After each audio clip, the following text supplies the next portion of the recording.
Alright, let's get under the hood of this thing. It has LED headlights. Whoa, that scared me. That's good that it did that. This is the electric vacuum pump that makes a vacuum. It actually has a vacuum reservoir right down here that runs my brakes. And without that, it had terrible brakes and was kind of dangerous to drive. So this is a very noisy motor. I'm not happy with this particular air assist system because this motor is so loud. The car is super quiet, and the first thing that happens when I turn the key on is that stupid motor comes on and makes all kinds of racket, and so it kind of takes away from the whole quietness of the vehicle experience. So I'd like to get a different vacuum pump for it. This is a vacuum switch right here that senses and then works with this little relay to turn on that vacuum air vacuum assist. Alright, most important things under here. There's 5 things in an electric car system. There is a motor controller, there is a throttle, there is a battery charger, which is not under the hood here, and there is the batteries. Now, this battery is a 12-volt battery, and it's a deep cycle battery, and it runs my 12-volt system, and it's recharged by a 12-volt battery charger that's inside the vehicle, and it's also kept up to charge with this DC to DC DC to DC converter, which takes traction battery voltage and makes it into 13.5 volts to kind of charge that thing.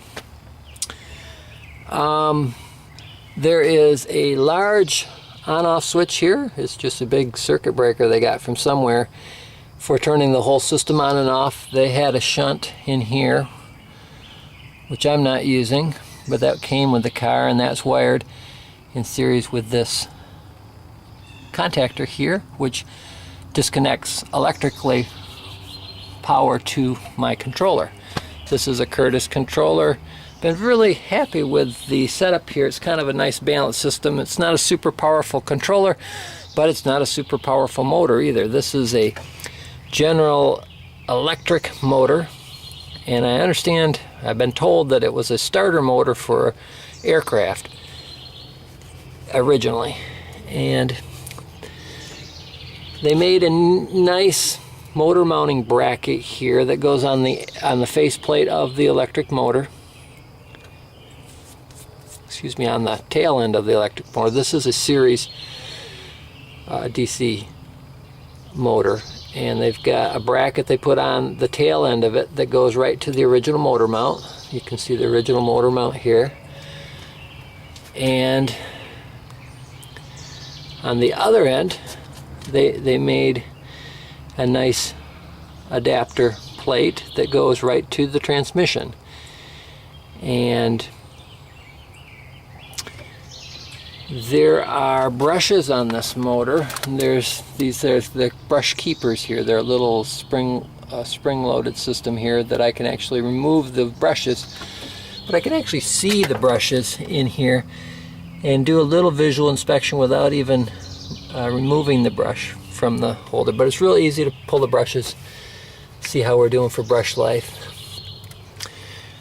The car has almost 19,000 miles on it total, and I started with the Chevy Volt batteries around 3,000, so we've got 16,000 miles with the Chevy Volt batteries in here.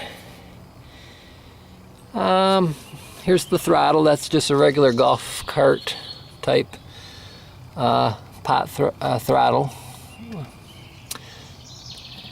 and really nothing else here under the hood. Let's talk about these LED headlights. They're kind of neat because it's a standard headlamp assembly, but the LED bulb assembly just plugs into it, so you can buy these neat aftermarket LED. These are heat sinks for the LEDs, but they just plug into your normal plug that used to go into your headlamp.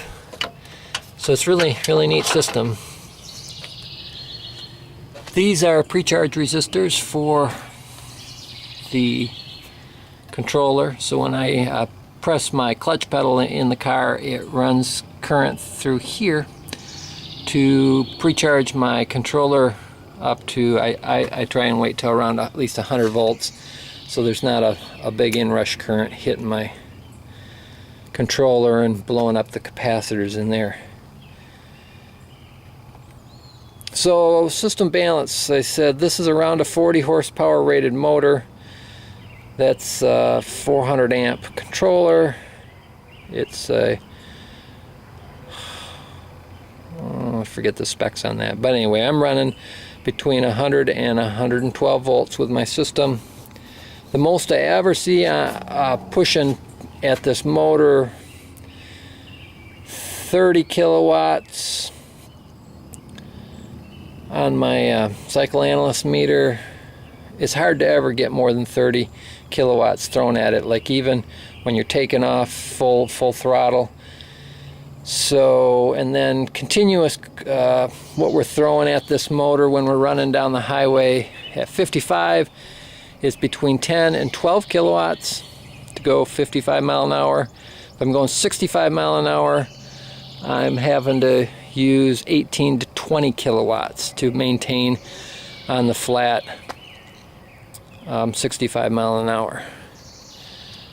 Watt hours per mile, this thing has a lifetime average of around 117 miles per gallon equivalent. And watt hours per mile, that's normal commuting. It gets right around 300 watt hours per mile. And if I'm really trying to take it easy, get extra range out of it, I can get it under 250 watt hours per mile from the wall. So that's pretty impressive for a car. It's a lightweight car. It weighs 3,000 pounds, even with the batteries. Let's see what the gross vehicle weight here was. Yeah, this thing from the factory with the gas engine and the gas tank and everything was 2,600 pounds. But we took all that weight out, and then we've got lithium-ion batteries, which are pretty light, and we'll show those here in just a second.